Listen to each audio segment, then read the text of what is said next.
ආයිබෝන්. වෘශ්චික ලග්න හිමියන්ට සිංහල අලුත් අවුරුද්දෙන් ඉස්සරහට මොකක්ද වෙන්න යන්නේ කියලා අපි ජ්‍යොතිෂයෙන් හොයන්න හදන්නේ. ණයට ගන්න එපා, පොලියට ගන්න එපා. ණයට දෙන්න එපා, පොලියට දෙන්න එපා. තව ගොඩක් දේවල් විස්තර තියෙනවා. මේ වීඩියෝ එක ඉදිරියටම යන්න ඔබට යෝජනා කරන මම මාර්ගයක්. ඒ මාර්ගයේ ගියොත් ඔබට බොහෝ හොඳ දේවල් ජීවිතේට ළඟා කරගන්න පුළුවන්. වෘශ්චික ලග්න හිමියන්ගේ ආර්ථික තත්ත්වය, ව්‍යාපාර රැකියා තත්ත්වය කොහොමද කියලා අපි බලමු. නිර්මාණශීලීත්වය මුල් කරගත්ත රැකියා කරන අයට බොහොම සුබ කාලයක් තමයි ඉස්සරහට උදා වෙන්නේ. ඒ වගේම ඉවසීමෙන් වැඩ කරනවා නම් සුළු හා මධ්‍ය පරිමාණ ව්‍යාපාරිකයන්ට, ස්වයං රැකියා නියුක්තිකයන්ට දියුණුවේ මග හෙළිවෙන බොහොම වාසනාවන්ත කාලයක් තමයි ඉස්සරහට උදා වෙන්නේ. රජයේ සේවකයන්ට, ඔන්ලයින් බිස්නස් කරන අයට, ෆ්‍රීලාන්සර් රැකියා කරන අයට අතිශය සුබදායි කාල සීමාවක් ගත වෙන්නේ. එයාගේ රැකියා ජීවිතේ, වෘත්තීය ජීවිතේ බොහොම වටිනා කියන ජයග්‍රහණ මේ කාලයේදී උදා කරගන්න අවස්ථාව ලැබේවි. සියලුම වෘශ්චික ලග්න හිමියන්ගේ ආර්ථිකයේ හොඳම මාසේ, වාසනාවන්ත ධනය සෞභාග්‍ය තියෙන, අතේ මිටේ සල්ලි ගැවසෙන හොඳම මාසය ඔක්තෝබර් මාසයයි. පුද්ගලික අංශයේ රැකියා කරන වෘශ්චික ලග්න හිමියන්ට සේවා ස්ථානයේදී මැයි මාසයේ වගේ වෙනකොට ප්‍රශ්න ගැටළු වලට, ගැටුම් වලට මුහුණ දෙන්න සිද්ධ වෙවි. ඒකට හේතු වෙන්න පුළුවන් ඔය රාජකාරිය හරුනහම වෙන දේවල්, වෙන වැඩ කරන එක පුරුද්දක් කරගත්තු අයට. ඒ නිසා තමන්ගේ රස්සාව ඇරුණාම, තමන්ගේ රාජකාරිය ඇරුණාම වෙනත් දේවල් රාජකාරී වේලාව තුල සහ රාජකාරී බලතල පාවිච්චි කරලා වෙනත් දේවල් සිදු නොකර ඉන්නවා නම් වඩා හොඳයි. එහෙම නැති වුණොත් මැයි මාසයේදී පුද්ගලික අංශයේ රැකියා කරන වෘශ්චික ලග්න හිමියන්ට ගොඩක් අමාරු කාලයක් වෙන්න පුළුවන්. රස්සාව කොච්චර එපා වුණත් ජූලි මාසයේ නම් රස්සාව මාරු කරන්න එපා. ජූලි මාසයේ රස්සාව මාරුවකට තරම් හොඳ කාලයක් නෙමෙයි. අගෝස්තු, සැප්තැම්බර් අලුත් රස්සාවක් ඉල්ලුම් කරනවා නම් ඉල්ලුම් පත්‍ර දාන්න, සම්මුඛ පරීක්ෂණ වලට යන්න, ඒවා සාර්ථක කරගන්න පුළුවන්. ඔය රැකියා ස්ථානවල වෘත්තීය සමිති ක්‍රියාකාරිකයෝ ඉන්නවනේ අපේ අය. එතකොට එහෙම වෘත්තීය සමිති ක්‍රියාකාරිකෙක් විදිහට වැඩ කරන වෘශ්චික ලග්න හිමියන් ඉන්නවා නම් ඒගොල්ලන්ට නොවැම්බර් මාසේ නම් එච්චර හොඳ නැහැ. රැකියා අයිතීන් දිනා ගන්න කෙසේ වෙතත් රස්සාව රැක ගන්න, අඩියක් ආපස්සට ගන්න ඔබට සිද්ධ වෙන කාලයක්. ඒ හින්දා ඔබ වෘත්තීය සටන්, රැකියා සටන් ඒවා නොවැම්බර් මාසයේ නොකර ඉන්න. ඔබට මේ කාලේ කේන්ති යනවා වැඩි නිසා ඔබේ හැසිරීම මත කතා කරන වචන ගැන සෑහෙන්න පරිස්සම් වෙන්න ඕනේ. ඔබ කේන්තියෙන්, තරහෙන් ප්‍රකෝපකාරී වෙලා ඔබ කතා කරන වචන හින්දා විවාහ ජීවිතයේ සතුට, සාමය එක මොහොතකින් නැති වෙන්න පුළුවන්. ඉස්සරහට එන්නේ වෘශ්චික ලග්න හිමියෝ කටපරස්සම් කරගන්න ඕන කාලයක්. කටපරස්සම් කරගත්තොත් තමන්ගේ ජීවිතය වගේම පවුලේ සතුට පරස්සම් කරගන්න පුළුවන්.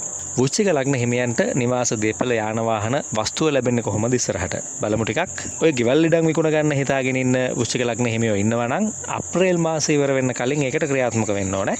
ඒ වගේම ජූනි මාසෙට කලින් ඒවා විකුණ ගන්න ඕනේ.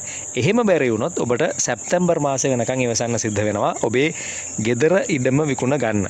ආයෙත් දෙසැම්බර් මාසෙදී ඔබට නිවසක්, දේපලක් විකුණ ගන්න තියෙනවා නම් දෙසැම්බර් මාසෙදිත් ඔබට ඒකට සුදුසු සුබ කාලයක් උදා වෙනවා. වෘශ්චික ලග්න හිමියන්ගේ දේපල වාසනාව උදා වෙන හොඳම කාලය තමයි සැප්තැම්බර් මාසය. ඉතින් ඒ නිසා සැප්තැම්බර් වෙනකන් ඉවසන්න පුළුවන් නම් එහෙම ඉන්න. අලුතෙන්ම ගයක්, ඉඩමක් මිලදී ගන්න කල්පනා කරන වෘශ්චික ලග්න හිමියන්ට ඔක්තෝබර් මාසය තමයි ඊටාම සුබම මාසය වෙන්නේ. මේවා ඔළුවේ තියාගන්න නිවාස, දේපල සම්බන්ධ කටයුතු කරගෙන යනකොට. දේපල සම්බන්ධයෙන් නම් සිත් වේදනා, පසුතැවීම් තදින් හිතට වද දෙන කාලයක් තමයි ඇති වෙන්නේ. ඉතින් ඒ ගැනත් හිතන්න, හිත රිද්ද ගන්න නැතුව ඉඩම් විකුණ ගන්න විදිහක් ගැන ඔබ ටිකක් නිවි හැනහිල්ල කල්පනා කරලා බලන්න.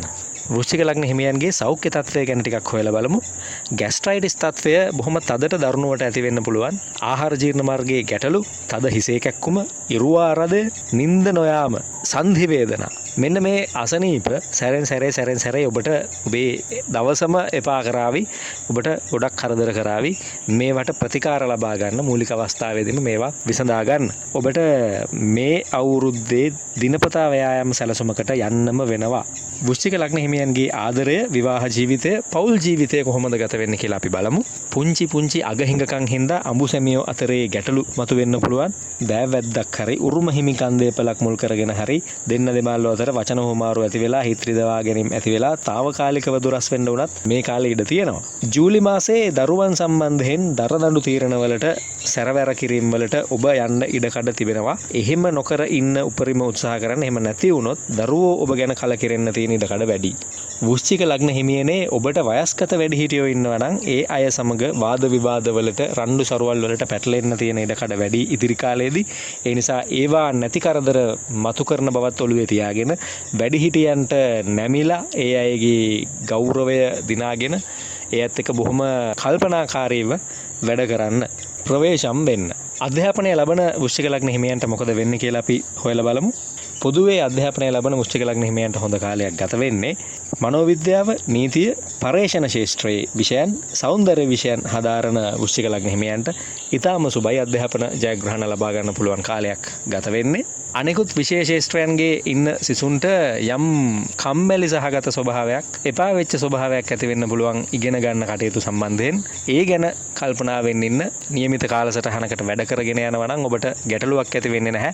ඔබේ විනෝදාංශත් ඉගෙන ගන්න කාලසටහන ඇතුලේ තැන් වලට ස්ථානගත කරගත්තාම ඒ එපා වෙන සමහර විෂයන් ඔබට ආසාවෙන් ඒ විනෝදාංශ මුසු කරගෙන යන්න පුළුවන්.